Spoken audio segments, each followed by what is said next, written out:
ka. Alay, karon.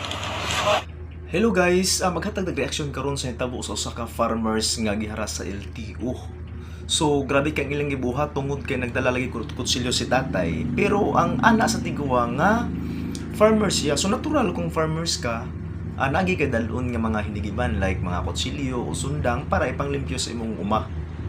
So karon nag-viral kini siya kay di makaturunganon ang mga gipangbuhat sa mga LTO officers o matod nga sa ubang mga tao nga nagkomento sa maong video nga dili makatarungan ang ilang gibuhat. So tan-aw na to guys, ang gibuhat nila katatay o sa pagsinggit ni tatay nga usa sa ka farmers, ordinaryong tao lamang siya. So sa mga LTO personnel, di man siguro tama nga inyong inantukon pagharas og maayo o gikuptan pa ang iyang mga gamot nga di man tumo ikya sa tan-aw na kung tawhana. So tan-awan nga ang video guys, mao ni siya.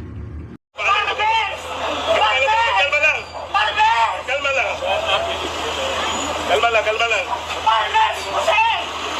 Kalma lang, lagi kalma lang.